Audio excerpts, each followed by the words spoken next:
Are you daunted by the prospect of reading full orchestral scores? Maybe you're confused about transposing instruments, or you're just overwhelmed by the sheer quantity of notes and detail in a full score. If you'd like to be able to read and understand full orchestral scores effectively and easily, then this video is for you. Whether you're an orchestral musician preparing a new orchestral piece, a composer interested in learning more about orchestration, or if you'd just like to understand your favorite orchestral masterpieces in more depth, learning how to read full orchestral scores will be invaluable.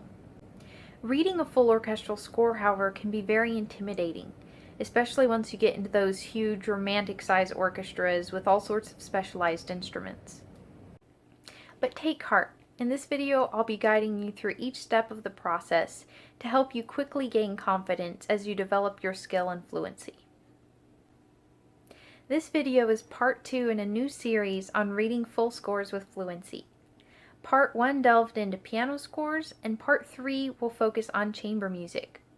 If you haven't seen part 1 yet, I'll link it in the description below, and you can click subscribe to be notified when part 3 is released. In the meantime, check out the other videos on my channel. They're all designed to help you discover and develop your unique potential as a classical musician.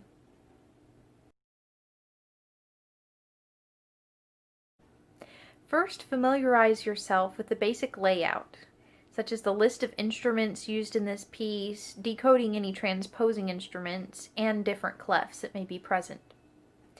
This basic overview will help you stay organized and avoid confusion as you're reading or studying the full score. Often you'll run into scores in other languages other than English, so knowing the common variations of instrument names and their abbreviations is really handy. I'll link a website in the description that has a side-by-side chart of orchestral instrument names in English, French, German, Italian, Russian, and Spanish. Before you get too overwhelmed, some of these languages have common roots to the words, so you'll normally just have to remember 2 basic variants. For example, for bassoon, French uses basically the same word, just respelled a little, and the other 4 languages use a base of fagot, so that's F-A-G-O-T. Horn is often found as cor or corno, so C-O-R or C-O-R-N-O. Some of the instruments in the orchestra are what we call transposing instruments, and at first glance these can be quite confusing. At second glance, they're still quite confusing, so spending a little bit of time learning the tips and tricks of transposition will be well worth it. One helpful tip I've heard is if an instrument sees a C, it sounds its key. So if a B-flat clarinet has a written C, it will sound a B-flat, which is the name of the B-flat clarinet.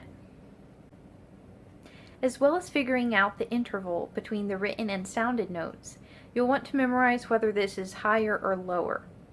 So in the case of the B-flat clarinet, for example, the interval is a lower major second.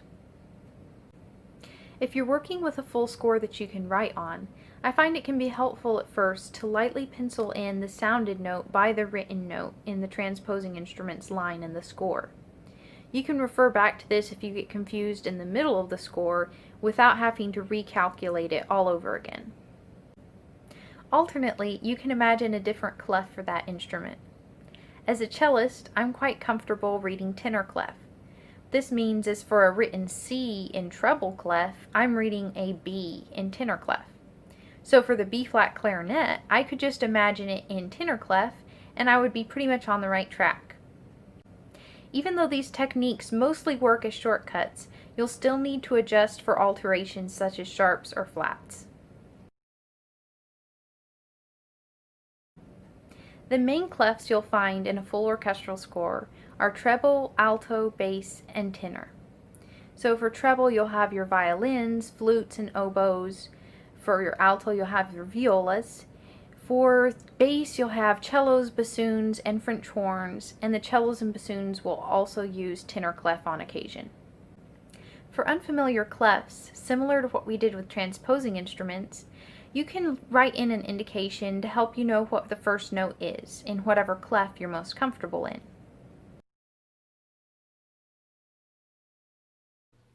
Like I discussed in part 1 with full piano scores, listening to recordings is one of the most helpful strategies I've used to develop fluency.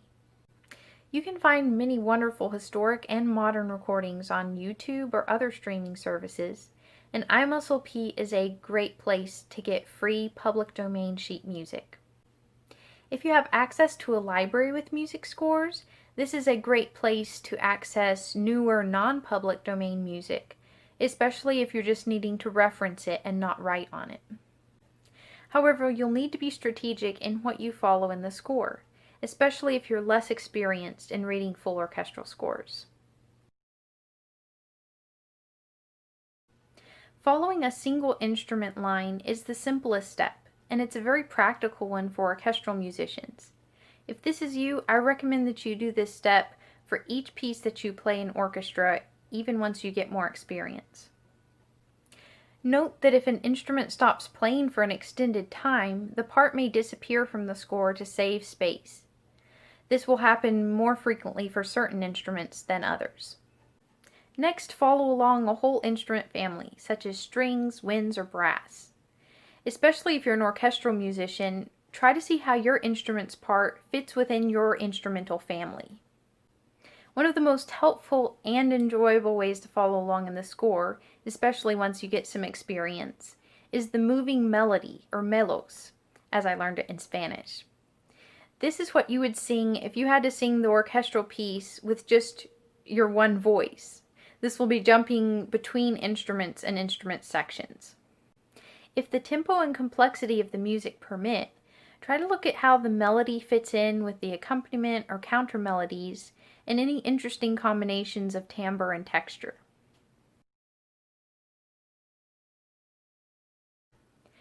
The bigger the orchestra, the more difficult it can be to keep track of each instrument, its role in the piece, and how it interacts with the other instruments.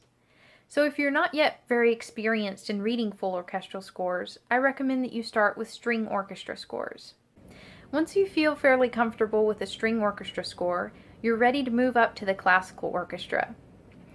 This is a considerably larger orchestra. It has pairs of winds, brass, and timpani added to the strings, but it has a fairly standard set of instruments, and it's usually written in a clearer compositional style, which is easier to read.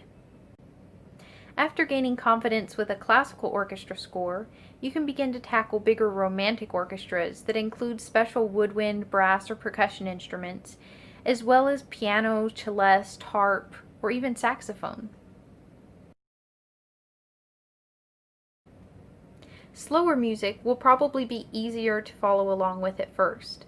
For faster music, you may just need to adjust the level of detail you're taking in at one time. For some pieces, just following along in the correct measure is a great start. This is especially true for full orchestral scores, where a page may contain only a few measures, so be prepared to scroll or turn pages very frequently. If you found this video helpful, consider sharing it with a friend, and remember to stay tuned for part 3 coming out next week. Thanks for watching, I love you all, and I'll see you soon.